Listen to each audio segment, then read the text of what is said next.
नमस्कार दोस्तों, जय श्री राम। अब तो नारा ही जय श्री राम का है, बट एक चीज़ है जो मुझे बहुत ज़्यादा तंग कर रही थी। मैंने पिछली वीडियो में बताया था आपको कि कैसे जो हिंदू मंदिरों में जाता है उसे पिछड़ा हुआ बोलना शुरू कर दिया है लिब्रांडुओं ने, और ये सो कॉल्ड एनालिस्ट हैं जो टीवी के ऊपर आते हैं कि इतने ज़्यादा जो भीड़ है बेवकूफ़ हिंदुओं की, वो वहाँ पर मंदिर में क्या करने जा रही है। ये तो इनका लिब्रांडुओं का अब रोना शुरू हो गया। लेकिन क्या आपने कभी सोचा है कि जो हिंदू है उसके जो वर्ड्स हैं, जो हम बोलते हैं, शब्द बोलते हैं, उसके अंदर उर्दू के शब्द हमने क्यों यूज़ करने शुरू कर दिए? कभी आपको इसका अंदाज़ा है? मेरे खुद के कई बार मैं फ़कर वुड वर्ड यूज़ करता था शुरू में, क्योंकि मेरी भी हिंदी जो है बहुत ज़्यादा स्ट्रॉन्ग नहीं है। मैं इंटरनेशनल स्कूल्स में पढ़ा हूँ, फॉरेन कंट्रीज़ में मैंने पढ़ा है, वहाँ पे पढ़ने के बाद मैंने काम भी किया है। तो कहीं ना कहीं बिकॉज उस जो भाषा है उसको यूज़ करने का मैं आदी नहीं रहा, तो वो जो वर्ड्स हैं थोड़े से अटक अटक के भी आते हैं कई बार। आपने देखा होगा अभी थोड़ा सा इम्प्रूव हो रहा है, आप लोग भी मुझे ठीक करते जा रहे हो। जब मैं फ़कर वुड जो वर्ड यूज़ करता था तो आपने मुझे कई बार कमेंट्स में लिखा कि ये गर्व होता है, आप फ़कर वर्ड यूज़ मत कीजिए। तो मैंने ऐसा ऐसा ठीक करना शुरू किया। बट ये जो हमारे शब्द हैं उसमें उर्दू के शब्द कहाँ से आ गए, ये कभी आपने सोचा है? चलिए मैं आपको समझाता हूँ पूरी डिटेल्ड इन्वेस्टिगेशन के बाद। अब आप देखिए, सबसे पहले मैंने देखा कि जो अमिताभ बच्चन है उसने, जब उसका पूरा कैरियर डूब रहा था, उसके बाद उसने केबीसी में अपना प्रोग्राम शुरू किया। और उस केबीसी में कौन बनेगा करोड़पति में, और कोई करोड़पति बना होना हो, लेकिन अमिताभ बच्चन करोड़पति जरूर बन गया। और उसकी अगर आप भाषा के ऊपर ध्यान दें तो वहाँ शुद्ध हिंदी भाषा का ही प्रयोग किया जाने लगा था। कहाँ से? अमिताभ बच्चन से। जबकि उसके पहले जब भी आप अमिताभ बच्चन के कोई भी इंटरव्यू देख लीजिए या उसकी जो मूवीज देख लीजिए, वो आपको वही भाषा बोलता हुआ दिखेगा जिसे वो फिल्म इंडस्ट्री में बोलता रहता था। भी उसका भी 50-60 साल का एक्सपीरियंस है, आई थिंक सो 50 ईयर्स का एक्सपीरियंस है फिल्म इंडस्ट्री के अंदर। इंटरव्यूज़ बेतहाशा उसने इंटरव्यूज़ दिए हैं।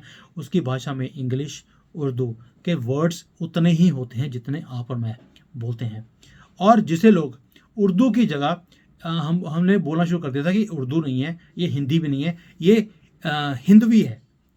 अब ये हिंदवी, ये कहाँ से आ गई भी जिसमें उर्दू भी हो और हिंदी भी हो, उसको हिंदवी बोलना इन्होंने शुरू कर दिया। जब अमिताभ बच्चन ने लेकिन जब केबीसी के अंदर जाकर शुद्ध हिंदी में बोलना शुरू किया और नमस्कार को सबसे पहले, नमस्कार दोस्तों मैं अमिताभ बच्चन, ऐसे जब बोलना शुरू किया, तो जो उर्दू बोलने वाले लोग थे उनके अंदर बेचैनी शुरू हो गई। भैया ये तो 70-75 सालों से हम लगे हुए थे कि हिंदी का हमने नामो निशान इस धरती से खत्म करना है, और ये अमिताभ बच्चन जिसको हमने पाला पोसा, इतनी देर तक हमने इसको सपोर्ट किया, आज इसने शुद्ध हिंदी बोलनी शुरू कर दी। ये क्या हो गया?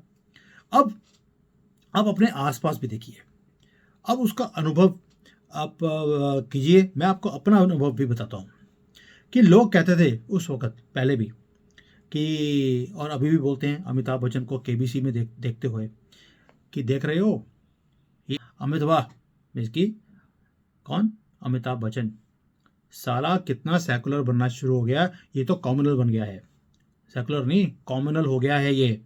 और इतनी नफरत भरी हुई है इसके अंदर कि अब ये शुद्ध हिंदी में ही बात करता है, और ये सब कुछ कर रहा है जानबूझकर। क्यों? इससे इसकी दुकान चलती है। ये मोदी को और आरएसएस को खुश करने में लगा हुआ है। जैसे ही आप हिंदी बोलना शुरू करते हैं, दैट मीन्स आप आरएसएस, बजरंग दल और बीजेपी के आदमी उसी वक्त डिक्लेयर किए जाते हो।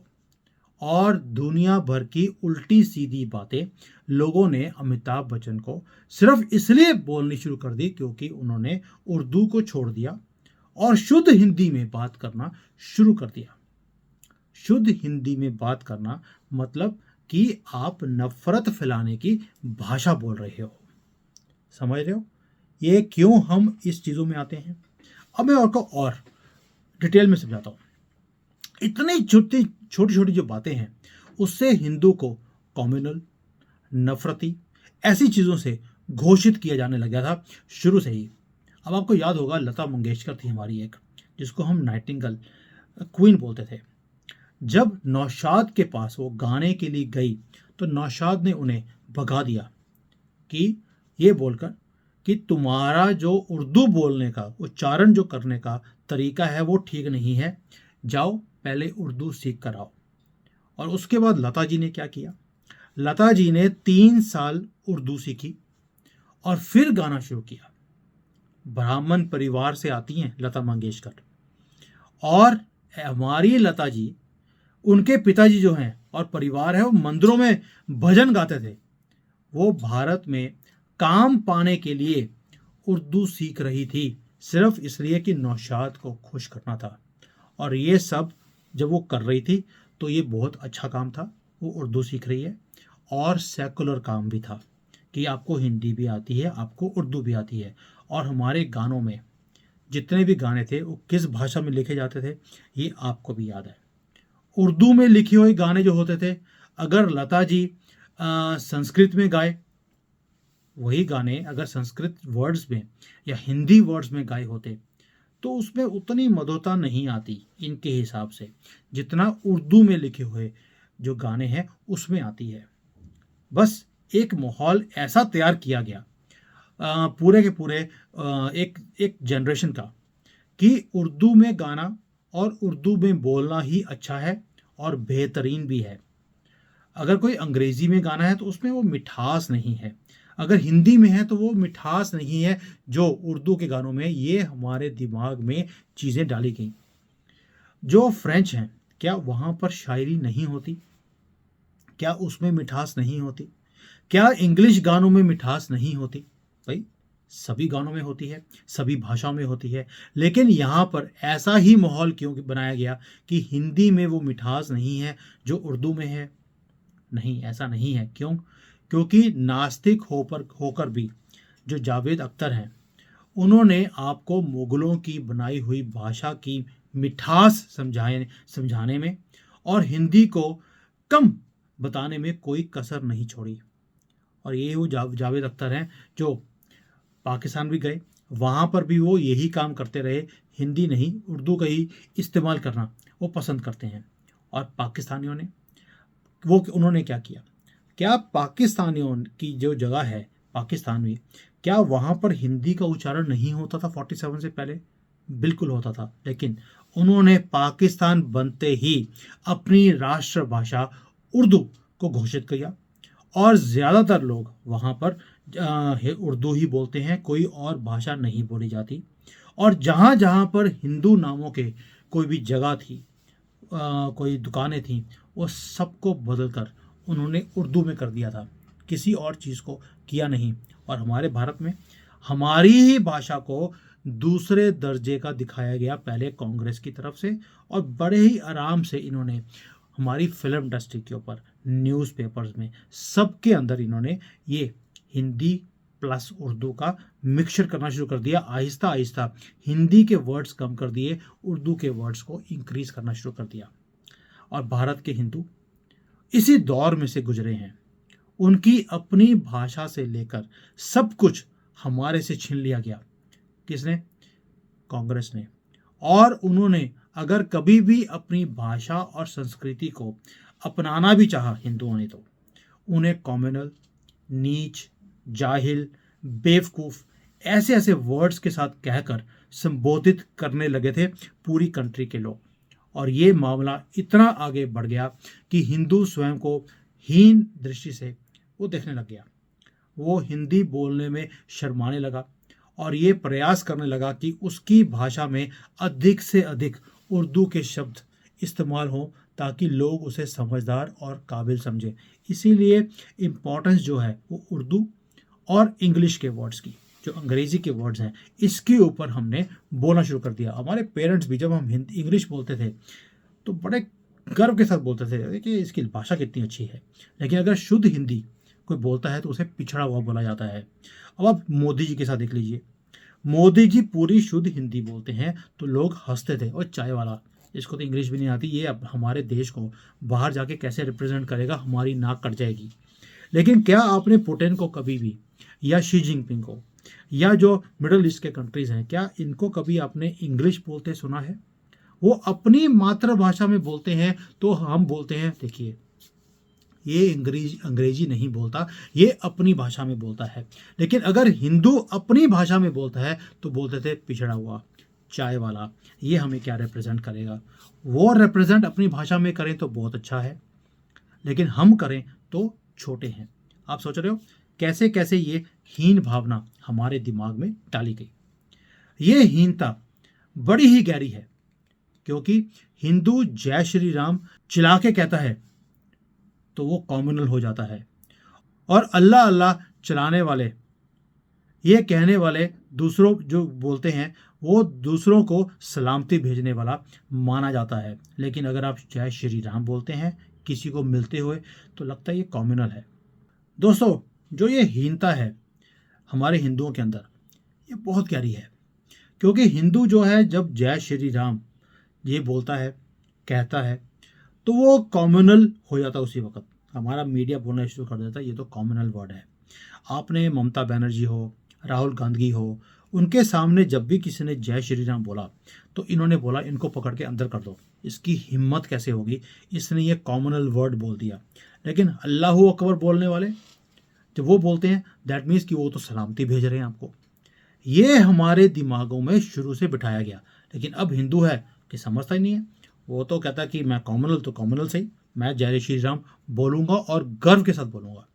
और इसीलिए जब आजकल कई लोग आते हैं वो बोलते हैं भी मुझे तो राम राम जो शब्द था पहले, सिया राम हम पहले बोलते थे हिंदू, मुझे तो वो वाले हिंदू जो हैं वो पसंद थे। और जो ये गंगा जमुना तहसीब वाले हिंदू हैं ये भी पसंद थे। जब ये बोलते हैं कि मुझे राम राम वाले भी पसंद हैं और जमुना तहसीब वाले, गंगा जमुना तहसीब वाले भी पसंद हैं, तो समझ जाइए कि ये वही व्यक्ति हैं जो हिंदुओं को कॉम्युनल या सेकुलर ये शब्दों से देखना चाहते हैं। ये यही चाहते हैं कि हिंदू जो है वो हिंदी छोड़ दे और उर्दू बोले, ताकि जो हमारा एक तरह से दबदबा है, रियासत है इनकी वो रियासत कायम रहे। हिंदू रियासत नहीं, इनकी रियासत जो हमारे ऊपर ये थोपना चाहते हैं गजबे हिंद की, वो इनकी कायम रहे। ये वो लोग हैं जो पाकिस्तान नहीं गए, मगर यहाँ पे वो नया पाकिस्तान बनाए रखना चाहते हैं दिमागों में, ताकि कल को जब ये नया पाकिस्तान बनाने में अगर गलती से भी कामयाब हो गए तो हमारा हिंदू उसे उसी वक्त स्वीकार कर लेगा कि ये तो पार्ट ऑफ आवर कल्चर है, कोई दिक्कत ही नहीं है। आप समझते हैं कितनी गहराई वाली इनकी चाल है जो ये करते गए।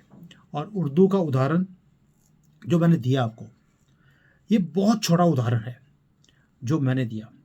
दरअसल ये बहुत बड़ा मनोवैज्ञानिक खेल है जो हमारे साथ खेला गया पार्टीशन से लेकर अब तक। मगर मैं आपको एक सिल्वर लाइनिंग भी देता हूँ कि आप घबराइए मत। ये जो राम का मंदिर बना है, इसके बाद आपने देखा कि पूरा देश अब नमस्ते का वर्ड ही भूल गया हो। जैसे हर एक आदमी एक दूसरे को जय श्री राम से ही संबोधन करना शुरू कर दिया। अब मेरे जैसे लोग, जैसे हम यूट्यूब के ऊपर वीडियोस बनाते हैं, इसके अंदर कई बार उर्दू के जो वर्ड्स हैं वो हमारे भाषा का पार्ट बन चुकी हैं। भाई इतने सालों से इन्होंने यही काम तो किया, पहले हमारे पेरेंट्स के साथ, फिर हमारे साथ। तो इसलिए कई बार जब वो वर्ड बोला जाता है तो लोग मुझे टोकते हैं कि आप इस वर्ड्स का इस्तेमाल मत किया करें। तो इसलिए मैं बोल रहा हूँ, घबराइए मत। ये सब धीरे धीरे जो कुछ इन्होंने किया हमारे साथ, ये ख़त्म हो रहा है और ये ख़त्म हो भी जाएगा। वो भी दौर है, था एक, और ये भी दौर है जो अब शुरू हो चुका है। अब ये रुकने का नाम नहीं लेगा। क्यों? हिंदू जाग चुका है, वो गर्व करता है अपनी हिंदी के ऊपर। और मोदी जी ने एग्जाम्पल दे के बताया है कि आप अपनी भाषा के अंदर बात कीजिए, इसमें शर्माने वाली कौन सी बात है। इंग्लिश वो भी बोल सकते हैं, बेशक जैसी भी बोलते हैं, हाउ डज इट मैटर। भाई बाकी जो कंट्रीज़ के जो प्रेसिडेंट्स हैं, प्राइम मिनिस्टर्स हैं, क्या सबको इंग्लिश आती है? और इंग्लिश बोलने वाला ही हमेशा पढ़ा लिखा क्यों समझा जाता है हमारे कल्चर के अंदर? क्यों? ये चीज़ें हमारे दिमाग में बिठाई गई। तो इसलिए गर्व करें हिंदू होने पर, गर्व करें हिंदी बोलने पर। मैं खुद सीख रहा हूँ, मैं पहले आपको एडमिट किया है, मेरी खुद की हिंदी बहुत अच्छी नहीं थी। हम लोग कॉन्वेंट स्कूल्स में पढ़े हैं, वहाँ पर बताया जाता था कि English is the main language, Hindi and जो आपकी रीजनल लैंग्वेज है वो पढ़ना जो है इट इज़ डिग्रेशन, कि आप अपने आप को जो नीचे मजदूर आदमी है उसके साथ अपने आप को मिला रहे हो। ये बातें हमने बचपन से सीखी हैं, तो इसलिए वो सारी चीज़ों को मैंने भी त्याग दिया है। हिंदी मैं सीख रहा हूँ, हर रोज़ जो है मैं नए नए वर्ड्स अपनी जो वोकेबलरी है उसके अंदर मैं जोड़ रहा हूँ। अब देखिए, मैं वोकेबलरी वर्ड, ये भी इंग्लिश का वर्ड है, बट इसका जो हिंदी रूपांतर है मुझे मालूम नहीं अभी, बट शब्दाकोशली जो वर्ड होता है मैं सीख रहा हूँ, इसको मैं पहले बोल रहा हूँ, आपको सीख रहा हूँ। और मैं गर्व से बोल रहा हूँ मैं आपको कि हिंदी मैं सीख रहा हूँ। मैं गर्व है अपने आप को हिंदू बोलते हुए, सनातनी बोलते हुए, और इस देश का नागरिक बोलते हुए जिसको हम इंडिया से भारत बनाने वाले हैं। और ये हिंदू अब जाग चुका है, इन सब की जो गेम है अब हम नहीं चलने देंगे। और जो कुछ हमने मुंबई में मीरा रोड के ऊपर जो कुछ हुआ, उसके बाद जो जवाब दिया है, उसके बाद इनको भी समझ आ गई कि अब इनको अपनी गेम चेंज करनी पड़ेगी। वही फटी हुई शेरवानी वाली जो उसमें आती है मीडिया में, उसने भी बोला था अब हम अपनी स्ट्रैटेजी चेंज करेंगे, लेकिन जो हमारा टारगेट है गज़वे हिंद का उसको चेंज नहीं करेंगे। अब मैं भी इनको बताना चाहता हूँ, हमने भी अपनी स्ट्रैटेजी चेंज कर ली है। हमारा भी मकसद है कि इसे हम सनातन की धरती और सनातनियों की धरती ही कन्वर्ट करके रखेंगे। ये हिंदुस्तान था, है और रहेगा, और इसके लिए हमने भी अपनी स्ट्रैटेजी चेंज कर ली है।